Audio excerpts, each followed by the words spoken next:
రెంజల్ మండలంలోని కల్యాపూర్ గ్రామంలోని మహాత్మా గాంధీ జయంతి ఉపాధి హామీ పథకం గ్రామ సభ సర్పంచ్ రెమ్మె భానుచందర్ అధ్యక్షతన శనివారం ఏర్పాటు చేశారు.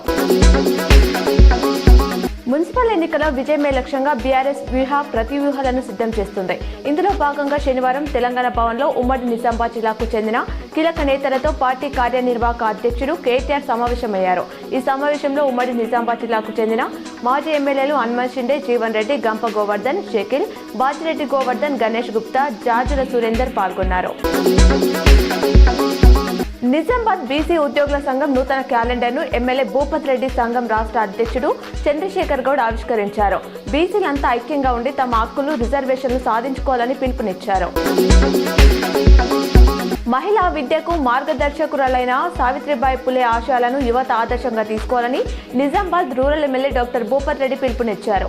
శనివారం జిల్లా బీసీ ఉపాధ్యాయ సంఘం ఆధ్వర్యంలో జరిగిన సావిత్రిబాయి పులే జయంతి సందర్భంగా ఉద్యోగ ఉపాధ్యాయ పురస్కారాలు 2026 కార్యక్రమంలో ఎమ్మెల్యే మాట్లాడారు. హిజాబ్ ధరించిన మహిళ ఏదో ఒక రోజు భారత ప్రధాని కావాలని కోరుకుంటున్నానని ఎంఐఎం చీఫ్ అసదుద్దీన్ ఓవైసీ అన్నారు.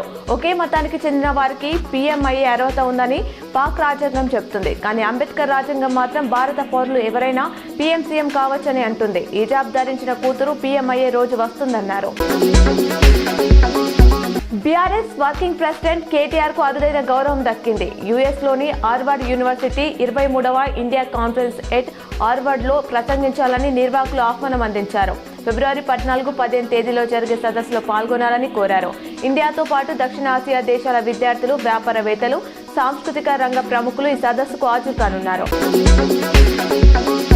నిజామాబాద్ అర్బన్ ఎమ్మెల్యే ధన్పాల్ సూర్యనారాయణ శనివారం తన కార్యాలయంలో public health and municipal engineering అధికారులతో సమీక్ష నిర్వహించారు.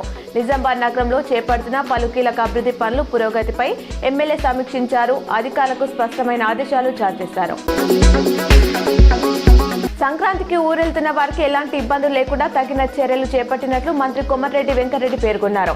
హైదరాబాద్ విజయవాడ హైవేపై ప్రత్యామ్నాయ మార్గాలు సిద్ధం చేశాం. పతంగి టోల్గేట్ వద్ద మాత్రమే కాస్త రద్దీ ఉంది. విజయవాడ హైవేపై 6 వంతెనలు నిర్మాణంలో ఉన్నాయన్నారు.